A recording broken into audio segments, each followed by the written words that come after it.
सलाम, नमस्ते, सत श्री अकाल। मैं हूं रजा और आप देख रहे हैं रजाग्राफी अनस्क्रिप्टेड की सबसे खास रिपोर्ट, अंतरराष्ट्रीय प्राइम टाइम रिपोर्ट। पूरी दुनिया की तमाम बड़ी खबर सिंपल और आसान भाषा में आपके सामने। मोहतरम हजरात, इस वक्त भारत का शायद बुरा समय चल रहा है। कल तक जो हमारा बेस्ट फ्रेंड था, आज वो बेस्ट दुश्मन बन चुका है। डोनाल्ड ट्रंप हाथ धोकर भारत के पीछे पड़ा हुआ है। समय नहीं लूंगा, सुन लीजिए मामला क्या है। भारत को अब डोनाल्ड ट्रंप ने यानी अमेरिका ने उन देशों की लिस्ट में डाल दिया है जो ड्रग्स की तस्करी करते हैं, जो नशा बनाते हैं और नशाखोरी करते हैं, मतलब दूसरे देशों में नशा आम करते हैं। जबकि भारत का ऐसा कोई सीन नहीं है। भारत तो अपने ही देश के अंदर चर्सियों से परेशान है, समझ रहे हैं। और इतना बड़ा, जो अगर आप मैक्सिको को कह रहे थे समझ में आता, किसी और को कहते थे समझ में आता, भारत पर इल्जाम लगाया और अब भारत पर बैन लगाया। रिपोर्ट आपके सामने है। जो भारतीय कंपनियां हैं उनमें से कई कंपनियों को बैन कर दिया गया है अमेरिका के द्वारा, और उनके जो अधिकारी हैं उनको भी बैन कर दिया कि अमेरिका नहीं आ सकते। अरे भैया, सिर्फ उतना ही नहीं, उनके परिजन, जो परिवार वाले हैं, वो भी अमेरिका नहीं आ सकते, उनके भी वीजा रद्द कर दिए हैं। ये सीधा सीधा भारत पर बैन है। ये कंपनियां भारत की हैं, साफ सुथरी हैं, ऐसा काम नहीं करती, लेकिन डोनाल्ड ट्रंप की ये गंदगी, उनके दिमाग की ये गंदगी है, ये बहाना है दूसरे देश को दबाना। आज भारतीयों को समझ में आ जाना चाहिए, एक खास समुदाय के लोग जो बस हिंदू मुसलमान करते हैं, आज उनको समझ में आना चाहिए कि अमेरिका ईरान के साथ क्या करता है, ईरान के साथ कैसे करता है, और किस तरह से उसने अपने आगे मजबूत देशों को कमजोर करने की कोशिश की है। हमें यकीन है कि भारत इस चीज को समझेगा। सबसे पहले मदद के लिए भारत के साथ आया है रशिया। रूस के विदेश मंत्रालय के द्वारा ऑफिशियली स्टेटमेंट जारी करके कहा कि बेलारूस में हम भारत के साथ ड्रिल कर रहे हैं, कई देश इसमें शामिल हैं, और अमेरिका जो बेसलेस इल्जाम लगा रहा है भारत पर, हम इसके सख्त खिलाफ हैं और हर तरह से भारत के साथ खड़े हैं। भारत में कल तक कुछ दुमछल्ले मोदी करते हुए मोदी और ट्रंप की दोस्ती का गुणगान करते थे और डोनाल्ड ट्रंप को अपना वालिदे मोहतरम घोषित किया हुआ था। उसके लिए पूजा अर्चना, उसके लिए व्रत रखना, यहां तक कि डोनाल्ड ट्रंप की मूर्ति बनाकर इसी भारत में, इतिहास में लिखा जा चुका है, उसकी पूजा की गई। और आज भी मोदी सरकार और गोदी मीडिया कोशिश करती है कि एक नरमी अगर डोनाल्ड ट्रंप भारत के लिए दिखा दे तो तुरंत कह देंगे कि देखा मोदी के आगे डोनाल्ड ट्रंप पानी हो गया। अभी प्रधानमंत्री मोदी का जन्मदिन था। दुनिया में कोई पैदा थोड़ी ना हुआ है, सिर्फ प्रधानमंत्री मोदी पैदा हुए हैं। हम लोग तो भाई 2G से डाउनलोड हुए हैं, जबकि प्रधानमंत्री मोदी जी एक जगह बोल चुके हैं कि मैं पैदा थोड़ी ना हुआ हूं। बायोलॉजिकल और नॉन बायोलॉजिकल बोल दिया था उन्होंने। बहरहाल वो सब आपको पता है। अब मामला सुनिए। मोदी जी का बर्थडे था तो डोनाल्ड ट्रंप ने जो है प्रधानमंत्री मोदी को विश किया। इस पर भारत में बहुत सारे चिमगंडिये जो खुश हो रहे थे, देखा डोनाल्ड ट्रंप ने मोदी को कहा हैप्पी बर्थडे। अब ब्रिटेन में भारत का किस तरह से, यहां तक कि हमारे माननीय प्रधानमंत्री का किस तरह से अपमान किया। उसने कहा कि मैंने पहले प्रधानमंत्री को, मोदी को, उसका बर्थडे विश किया और उसके बाद मैंने भारत पर पाबंदी लगा दी। सुनेंगे बयान, क्योंकि अंडवे और साथ में गोदी मीडिया इस क्लिप को दिखाएगा नहीं। देखिए। Very simply, if the price of oil comes down, Putin's going to drop out. He's going to have no choice. He's going to drop out of that war. And when I found out that the European nations were buying oil from Russia, and as you know, I'm very close to India. I'm very close to the Prime Minister of India. I spoke to him the other day, wished him a happy birthday. We have a very good relationship. He put out a beautiful statement too. We have, but I said, I sanctioned them. China is paying a very large tariff right now to the United States, but I'm willing to do other things, but not when the people that I'm fighting for are buying oil from Russia. If the oil price comes down, very simply, Russia will settle. And the oil price is way down. We got it way down. We're drilling and we produce more oil than anybody else in the world. We're doing a lot. But I was disappointed to see that, and the Prime Minister was disappointed to see that. And it wasn't him, it was other countries. Bharat के economy chief ने साफ कह दिया है कि जो बातचीत अभी डोनाल्ड ट्रंप की सरकार से मोदी सरकार की चल रही है, इसके बाद जो अमेरिका है भारत पर टैरिफ कम कर सकता है। भाई तुम झुकोगे, उसकी बात मानोगे तो वो कम करेगा ही। ईरान के अंदर मैं बहुत बोलता हूं कई बार कि ईरान मत जाओ अभी, ईरान मत जाओ अभी, लोगों को बुरा लग जाता है। बहुत लोग, जब मैं ईरान के इस तरह की बातें बोलता हूं, ईरान के खिलाफ जो ये खबरें आती हैं, एक्चुअल जो फैक्ट है वो बोलता हूं, तो मेरे वालिद साहब को फोन कर दिया जाता है। एक बार तो एक आदमी, एक मौलवी साहब ने धमकी दी थी कि हम जो है, हमारे यहाँ ईरान की जो एम्बेसी है भारत में, उनके जो हेड हैं उन तक आपकी बात पहुंचा दी गई है और मोदी सरकार से कह के आपके ऊपर कार्रवाई करवाएंगे। ये है मुसलमान। आप सोच सकते हैं, ये तक धमकी दी गई। बीच में मैंने ईरान की कुछ कमियां खामियां बयान कर दी थी, बर्दाश्त नहीं हुआ लोगों को कि वारा ईरान के खिलाफ कैसे बोल दिया। जो शख्स 12 महीने ईरान का एक पक्ष रखता रहा आपके सामने हैं, उसने अगर 4 तुम्हारी कमियां बता दी तो मेरे बाप तक को मैंने उस वक्त भी उन मुल्ला जी से कहा था कि ऊपर से लेकर नीचे तक का जोर लगा लो। भाई मोदी सरकार है और आप मुस्लिम देश हो, और मैंने आपकी गलत बातें कुछ सबूत के साथ रखी तो आप धमका रहे हो, तो मोदी सरकार बेवकूफ तो है नहीं। आज फिर कह रहा हूं, अगर ऐसी कोई हरकत की गई दोबारा से तो बहुत बढ़िया लेवल पर कार्रवाई हम करेंगे, नाम लेके तस्वीर के साथ, याद रखिएगा। अब सुनिए, बड़ी खतरनाक घटना। मैं तो पहले से कहता हूं कि ईरान में जब तक इंटरनल सिक्योरिटी उसकी मजबूत नहीं होती ना, अपनी जान बचाइए।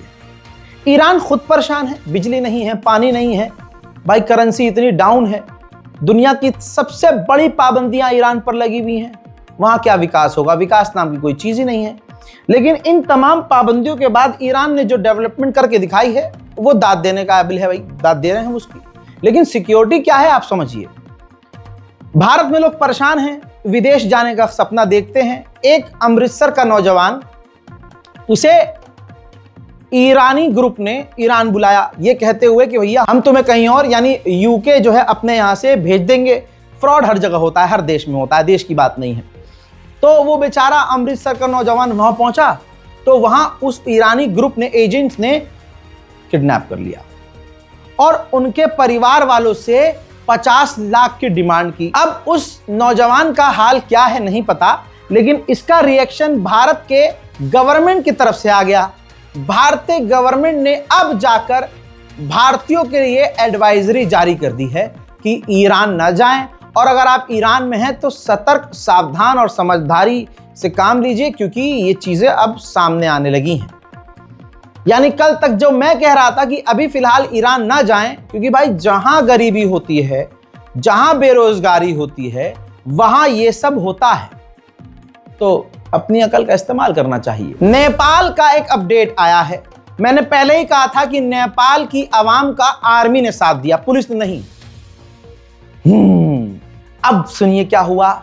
जब वहां के प्रधानमंत्री ओली ने देखा कि पूर्व प्रधानमंत्री को किस तरह से बेदर्दी और मतलब एकदम कुत्ता बना के मारा गया, तो उन्होंने इस्तीफा देने की बात कही और भागने के कहने लगे कि भैया हमें यहां से निकालो। सेना से कहने लगे भैया हमें सेना का हेलीकॉप्टर बुलाओ और मुझे यहां से निकालो। तो सेना ने यहां पर कहा कि पहले आप इस्तीफा दो, उसके बाद हम आपको यहां से निकालेंगे। तो उसके बाद ओली ने इस्तीफा दिया, तब जाकर नेपाल की सेना ने हेलीकॉप्टर से ओली को वहां से गायब किया। बांग्लादेश भारत को भी लाल आंख दिखा चुका है। पाकिस्तान, बांग्लादेश और चाइना एक हैं। ऐसे में जब भारत आजू बाजू में देख रहा है कि दोनों ही दुश्मन हैं, ऐसे में मोदी की दोस्ती भारत पर इतनी भारी पड़ी कि जो 120 अमेरिकी सैनिक अचानक चुपके से बांग्लादेश आए थे, जब खबर फूट गई तो खबर यह आई है कि बांग्लादेश की सेना के साथ अमेरिका के 120 फौजी मिलिट्री एक्सरसाइज करने आए हैं। तो यानी अब भारत को भी अमेरिका लाल आंख दिखा रहा है इस तरह से। भाई दोस्त अगर आप थे तो कहीं तो शर्म करो कि किसी हमारे दुश्मन से थोड़ा दूर हो जाओ। बांग्लादेश के साथ भी अमेरिका खड़ा हो रहा है। कितना बुरा समय ये भारत के लिए है। डेनमार्क के जिस ग्रीनलैंड को हड़पना चाहता था अमेरिका, तस्वीर वहां से आई है। फ्रांस, जर्मनी, स्वीडन और नॉर्वे और उसके अलावा कई देश वहां पर मिलिट्री एक्सरसाइज कर रहे हैं, एयर ड्रिल कर रहे हैं, समुद्र में ड्रिल कर रहे हैं। मजेदार बात यह है कि अमेरिका इसमें शामिल नहीं है, क्योंकि डेनमार्क ने अमेरिका को इनवाइट ही नहीं किया है। पाकिस्तान की सिक्योरिटी की बात करें तो भाई वहां भी बिल्कुल नल्ली सिक्योरिटी है। आम आवाम मारी जाती है बेचारी। कैसे? एक बार फिर से धमाका हुआ, 11 आम लोग मारे गए, जिसमें 3 पाकिस्तान के फौजी भी हैं। बलूचिस्तान के इलाके में यह धमाका हुआ है। मिडिल ईस्ट के हालात खराब हैं। हर इंसान, हर देश अपनी ताकत दिखा रहा है। ऐसे में तुर्की का ये वीडियो आप देख सकते हैं। तुर्की ने अपने ही द्वारा बनाए गए एयरक्राफ्ट इंक्लूडिंग AT-AQ और बैरक्टर TB3, अकैंसी और आरुकुस जो ड्रोन है वो दिखाए हैं। अपने एडवांस हेलीकॉप्टर दिखाए हैं। 1.1 मिलियन इसमें पार्टिसिपेंट्स थे। मतलब इसमें जो है 10 लाख से ज्यादा लोग गए थे तुर्की की ताकत देखने के लिए। और एक्सपर्ट का कहना यह है कि सच में जो तुर्की ने इसके अंदर, इस एक्सपो के अंदर हथियार दिखाए हैं, अपनी ताकत दिखाई है, वो तारीफ के काबिल है। हजरात, दुनिया में ऐसी ऐसी चीजें भी होती हैं कि कभी हम लोग भी सोचते हैं भाई इतने आगे तो हम है ही नहीं। AI का जमाना है। आपके फोन में ChatGPT हो या जेमिनी हो, बहुत सारे ऐसे AI हैं जिसका इस्तेमाल आप लोग भी, अब तो मतलब जो ज़्यादा पढ़ा लिखा नहीं है वो भी उंगलीबाजी करके AI से कुछ ना कुछ बना ही लेता है। एडवांस दुनिया हो रही है, लेकिन ऐसे में किसी ने नहीं सोचा था कि अल्बानिया ऐसा कर सकता है। अल्बानिया ने एक मिनिस्टर बनाई है। ये तस्वीर देखिए। ये जो लड़की है ये असली लड़की नहीं है, ये AI है, आर्टिफिशियल इंटेलिजेंस।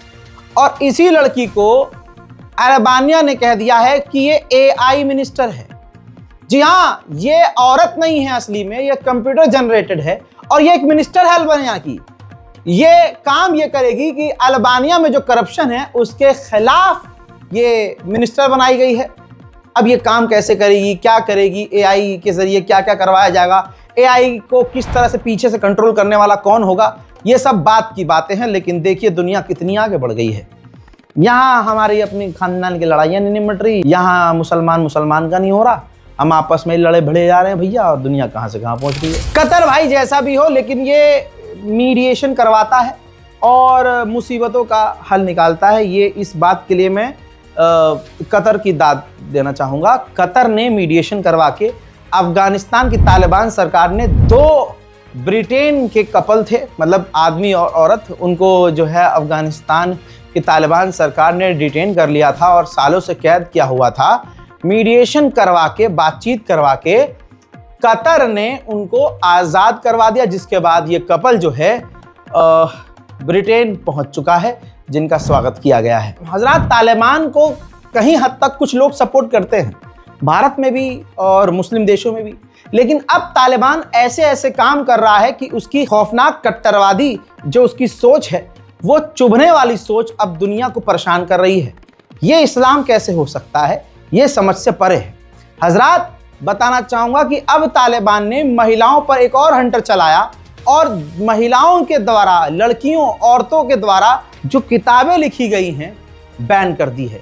अब वहाँ की महिला किताब नहीं लिख सकती, और जो किताबें पहले से लिखी हुई यूनिवर्सिटीज़ और वहाँ लाइब्रेरीज में रखी हुआ करती थी और वहाँ के स्कूल में, कॉलेजेस में पढ़ाया जाता था उन किताबों को, वो वहाँ से बैन कर दी गई। यानी महिलाओं के द्वारा जो लिखाई गई किताबें हैं उनको अब तालिबान गवर्नमेंट स्कूलों के अंदर, कॉलेज के अंदर बैन कर चुकी है, कोई नहीं पढ़ेगा। बलूचिस्तान जो पाकिस्तान का इलाका है, वहां आतंकी संगठन हद से ज्यादा हैं और बलोच अपनी अलग मांग करता है कि हमें अलग मुल्क घोषित करो। हर देश में एक ऐसा ग्रुप होता है। तो UN के अंदर चाइना और पाकिस्तान एक रेजोल्यूशन ला रहे थे कि बलूचिस्तान के जो बलोच के जो आतंकी लड़ाके हैं उनको आतंकवादी आधिकारिक तौर पर घोषित किया जाए। लेकिन अमेरिका और ब्रिटेन ने UN में टांग अड़ाई और बलोचिस्तान को और बलोच लड़ाकों को टेरर लिस्ट में डालने से रोक दिया। इससे फायदा क्या होगा? पाकिस्तान के अंदर स्टेबिलिटी नहीं आएगी, बलोचिस्तान पाकिस्तान पर हमला करते रहेंगे, बलोच पाकिस्तान की सेना पर हमला करती रहेगी और ये आपस में पाकिस्तान अंदर ही अंदर उलझा रहेगा। ये स्ट्रेटजी हमेशा से इन यूरोपियन देशों की और खासकर America, Britain, Germany, France, Israel की होती है। उधर जर्मनी ने इल्जाम लगाया है कि रशिया, चाइना, जर्मनी यानी हमारे ऊपर बहुत ज्यादा साइबर अटैक कर रहे हैं। आप जरा सोचिए दोगलेपन की इंतहा क्या है। हमारे तरफ तो है ही दोगला एक, लेकिन उधर देखिए कितना बड़ा दोगला है, वो तो महादोगला है। जहां अमेरिका पूरी दुनिया से कहता है कि चाइना बड़ा खतरा है दुनिया के लिए, चाइना से बिजनेस बंद करो, चाइना से ट्रेड बंद करो, चाइना से बातचीत बंद करो, चाइना पर बैन लगाओ, वही डोनाल्ड ट्रंप शी जिनपिंग को फोन करता है, चीन के राष्ट्रपति से फोन पर बात करता है, ऐलान करता है कि अगले साल में चीन जाऊंगा। चाइना के राष्ट्रपति डोनाल्ड ट्रंप से कहते हैं कि टैरिफ आगे और मत लगाना। डोनाल्ड ट्रंप कहते हैं कि हम चीन का टिकटॉक खरीदने के करीब हैं और शी जिनपिंग बेचने को तैयार भी हैं। यह है दोगला अमेरिका। आज तक जिन जिन लोगों ने अमेरिका पर भरोसा किया और भरोसा करके चौड़ में आगे आए, छाती पर चाकू अमेरिका नहीं घोंपा है। ताइवान को किस तरह से अमेरिका सपोर्ट कर रहा था, आप सभी को माशाल्लाह ये पता है। $400 मिलियन के हथियार डोनाल्ड ट्रंप ताइवान को देने वाला था चीन के खिलाफ। जरा सी एक कॉल क्या कर ली डोनाल्ड ट्रंप ने चीन को, राष्ट्रपति को, और थोड़ी सी बात हो गई तो डोनाल्ड ट्रंप ने वो जो $400 मिलियन के हथियार ताइवान को देने का फैसला करा था वो वापस ले लिया, कह दिया हम नहीं देंगे भाई, फ्रीज कर दिया। इसलिए फिर कह रहा हूं अमेरिका और इजराइल पर भरोसा मत करिएगा कभी। उधर दूसरी तरफ डोनाल्ड ट्रंप के इंटेलिजेंस एडवाइजर ने ताइवान के अधिकारियों से मुलाकात की है। डोनाल्ड ट्रंप ने दावा किया है कि मैंने 11 जंग रुकवाई है, जिसमें India, Pakistan, Iran, Israel, Azerbaijan और कई देशों का नाम लिया। इस आदमी को सिर्फ चाहिए नोबेल पीस प्राइज। इसे अवार्ड सही जगह से दे दो, जिंदगी भर याद रहे और ये भागता फिरे हर जगह। उधर नॉर्थ कोरिया लगातार हथियार बना रहा है। उसने ताजा तरीन कुछ ड्रोन्स दिखाए हैं। ऐसे ड्रोन हैं जो एक फाइटर जेट और किसी बड़े एयरक्राफ्ट की तरह है और ये खतरनाक ड्रोन है। इनका कामयाबी से टेस्ट कर लिया गया है और लगभग ये तैनात होने के लिए तैयार है। वहीं फ्रांस में गवर्नमेंट के खिलाफ अभी भी प्रदर्शन जारी है। फ्रांस के अंदर पूरे साल ये प्रदर्शन चलते रहते हैं। फ्रांस जहां दूसरे देशों में टांग अड़ाता है, इसके देश की हालत 12 महीने ये होते हैं।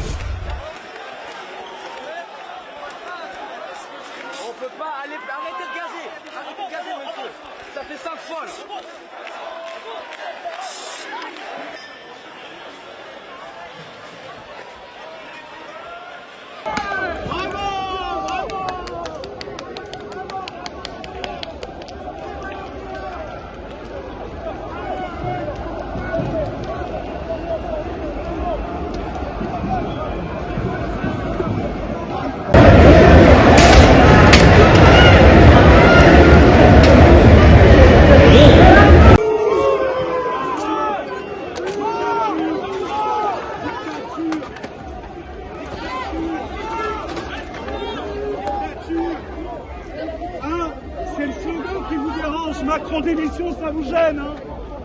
Ça vous gêne, Macron démission. Non, recule, recule.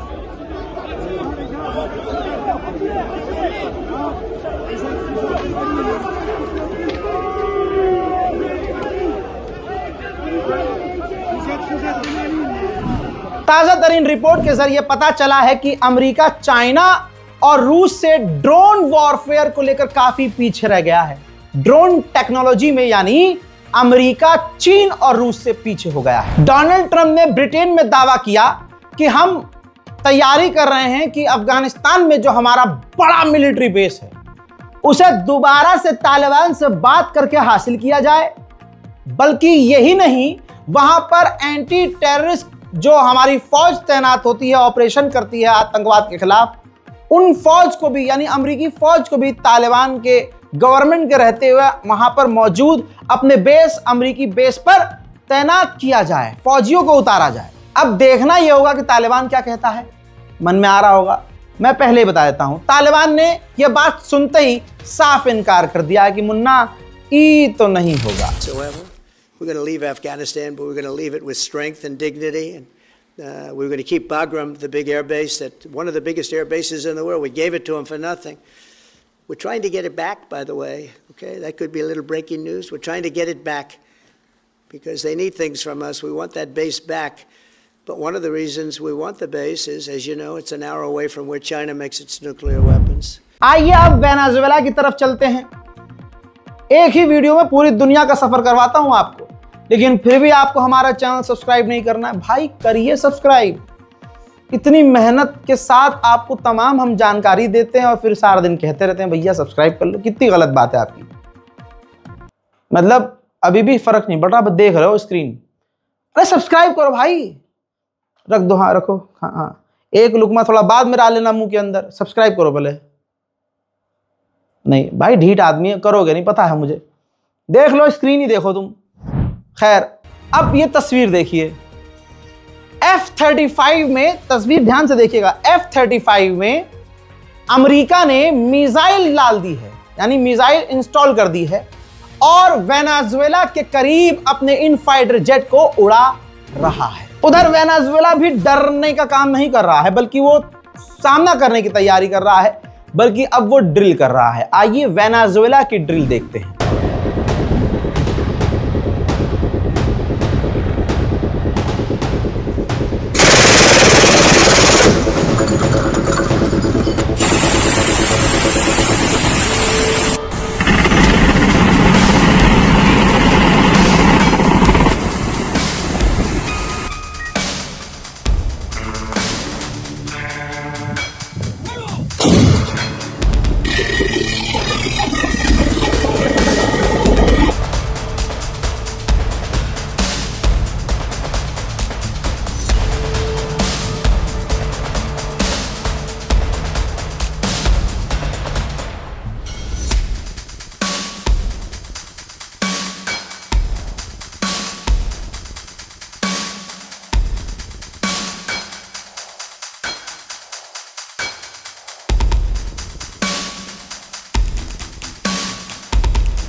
एक देश पूरी तरह से जंग में कैसे उतरता है, वेनेजुएला को हम लाइव देख रहे हैं।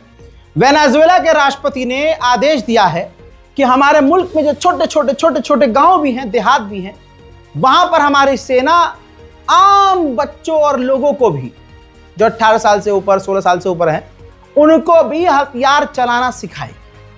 यानी अमेरिका एक दुनिया में ऐसा देश है जो एक शांति से रहने वाले देश में भी तबाही मचा सकती है हमला करने से पहले, और पूरे ही देश को जंग के लिए उकसा सकती है। वहीं रशिया भारत पर दबाव बना रहा है कि हमसे आप 60 Su-57 नहीं बल्कि 100 से ज्यादा Su-57 हमारा फाइटर जेट खरीदें। हालांकि यह डील भारत के लिए बुरी नहीं होगी, क्योंकि वो अपने उस फाइटर जेट की टेक्नोलॉजी भी ट्रांसफर करने को तैयार है। मैं आपको बता चुका हूं। साथ में वो ये भी कहता है कि भाई हम बना के देंगे नहीं, हम आपके साथ भारत में ही रहकर आपको फाइटर जेट बना कर देंगे।